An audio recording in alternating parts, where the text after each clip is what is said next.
Do you run your own freelance business? Or maybe you're thinking about picking up some business on the side? Well, then you need FreshBooks. FreshBooks is the quickest and easiest way to get invoices out to your clients. It's easy to use. It works anywhere, available from any device, on the desktop, iPhone, iPad, Android, and all of your data is backed up and secure. And it makes it really easy to get organized and get paid. You'll be tracking time, logging expenses, and invoicing your clients in no time. You can also save time billing, freeing up several days per month to focus on the work that you love, and you get paid faster. FreshBooks customers are paid on average 5 days faster because there's a link on the invoice that says pay me now. And it's a great way to grow your business. Plus, FreshBooks is offering a 30-day trial. That's right, 30-day trial if you try them out.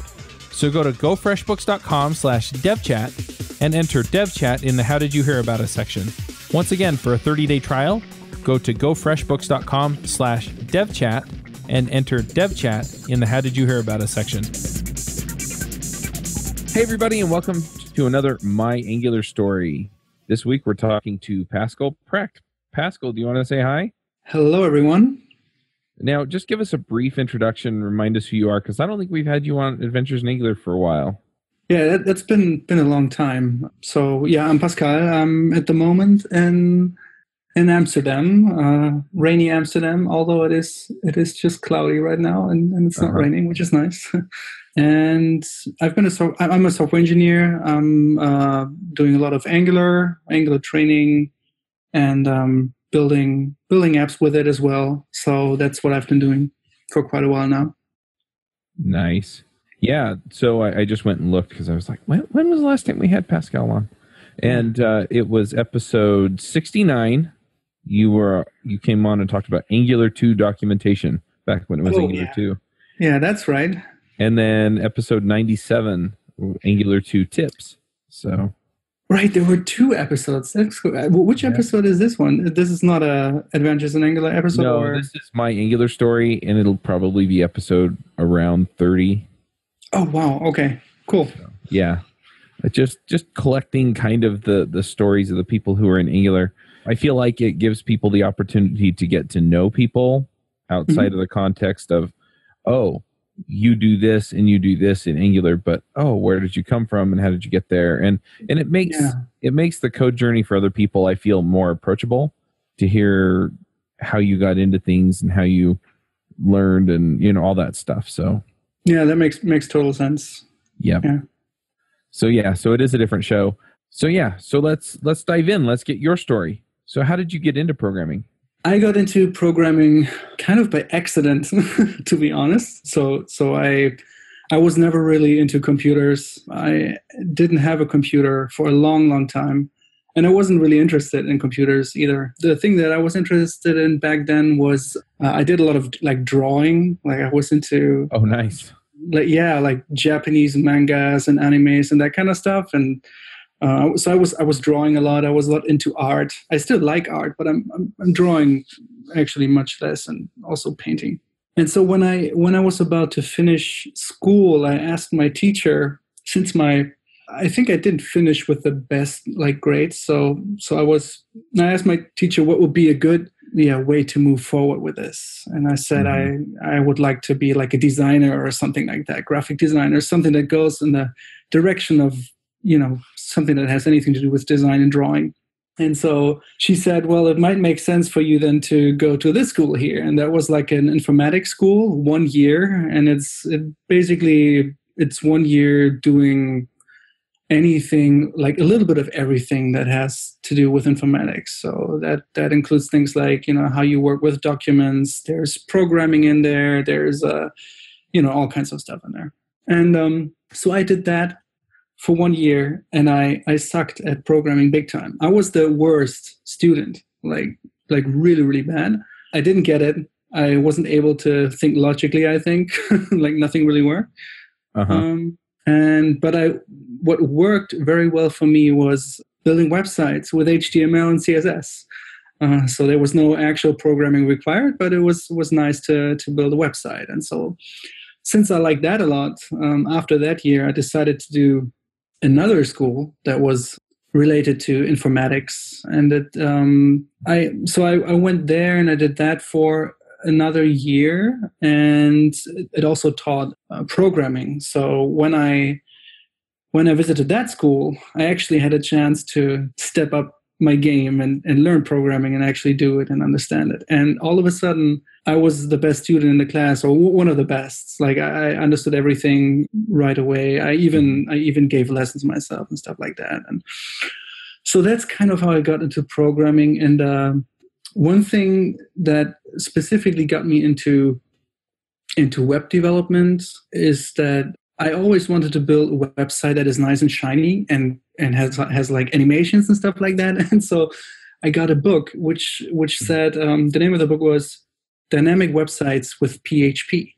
So I thought, yeah, dynamic websites, that's what I want to do. So I read the book and I learned about PHP variables, how to do arrays, and I basically learned programming. And I was wondering, where's the part where you learn how to do dynamic websites? The shiny animations and everything, which I just didn't get that this was not really what the dynamic meant in that context. So I learned PHP by accident, and that's how I got then also my first job as a software developer. And I did like you here, or in Germany you call an apprenticeship, where you go to school and you go to a company, you do a job, you learn a job, you do that for 3 years. That's what I did, and that's how I basically got into programming, totally by accident. Yeah. Nice. I think it's funny, just I identify with some of it, I guess. I had a friend who was basically building online stores with PHP. This is back in the early 2000s. Yeah. So before Shopify or WooCommerce or any of the platforms out there now that make it real easy. And that's what got me into it too, is I saw what he was doing, and I was like, well, I want to do that. And so I got into a lot of that. But it's also funny, you kind of get referred to programming and you found, oh, this is kind of a natural fit for me. Yeah. That's true. It seems like about half of the people that I talked to had that experience at some point. Some of them when they were younger, like what you're talking about, and some of them when they're a little bit older. So, in their 30s or 40s, they had a career or part of a career, and then they switched. Yep, they switched because it just really hit them right where they love doing it. Yeah, and it makes sense because you can actually create things and make the computer do things that you want. So how can you not get excited about that? Yeah, exactly. So how did you get into Angular then? It sounds like you were building dynamic sites with PHP. Yeah.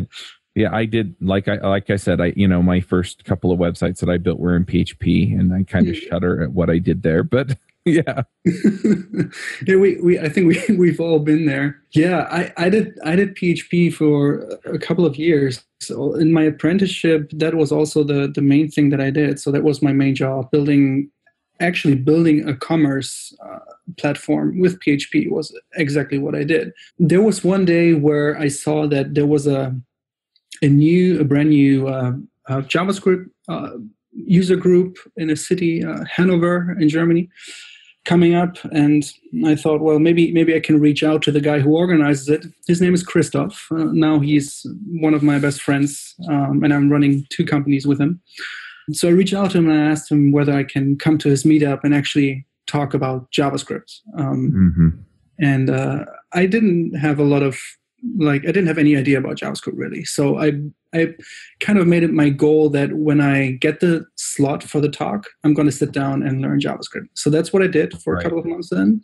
And then I went to the meetup, I gave the talk, and which got me basically another job in Hanover. And once I moved to Hanover, like a year later or so, I worked for a company that basically uses web technologies to build any kind of apps, also mobile apps. And Christoph was back then already into Angular. He started with Knockout.js, and then he looked at Angular, and it was way before Angular was a thing. Actually, it was a 0.x version, and where the website was yellow and purple even.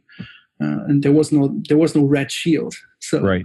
And there was one tweet where he said, I can't understand why no one's using Angular because it gets the view model thing so right. So I saw the tweet and I looked into Angular back then. That was in, I don't know, 2010 or 2011 or so.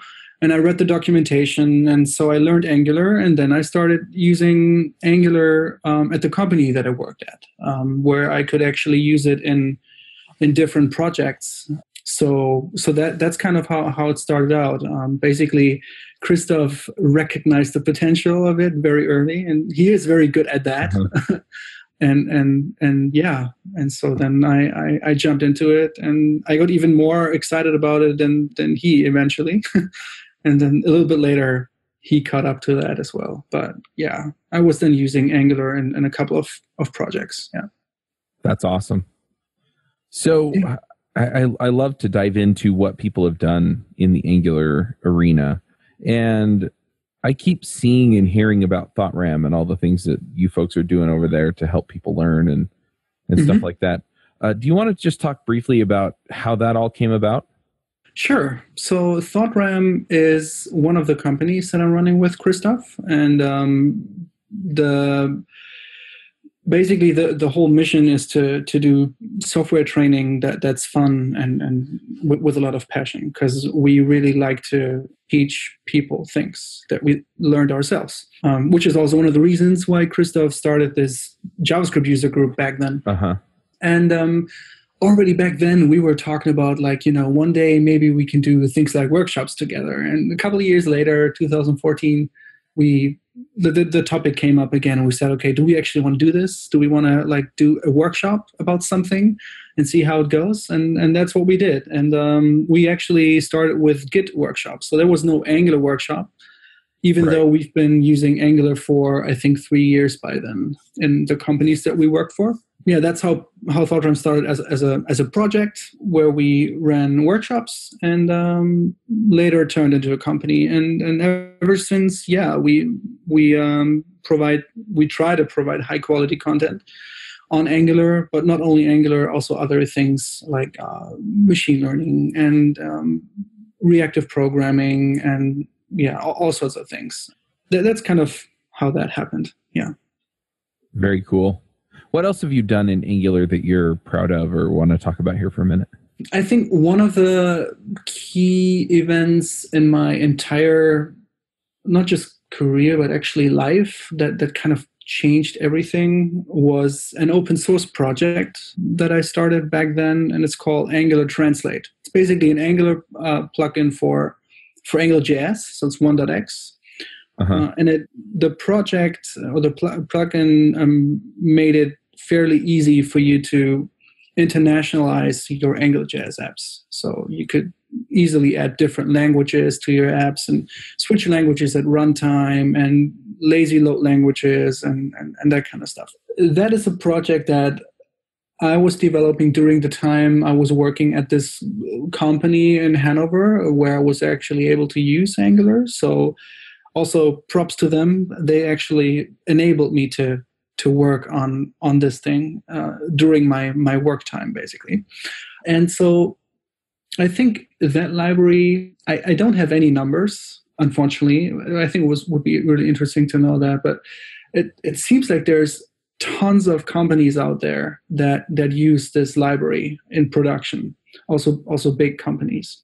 So I think that was quite a success. For me personally, the biggest thing with this whole project was that I was able to learn and experience how to maintain an open source project, and also how to deal with many different things that come to that, like how when people want to contribute, how do you make it easy, how do you communicate with them, how do you delegate stuff. And I was very, very lucky. I had quite a few people that early on started out helping me with a project. And so it actually happened that after a couple of years, I kind of stepped back and didn't really maintain it anymore. I stopped contributing because I wasn't able to do it anymore due to available time.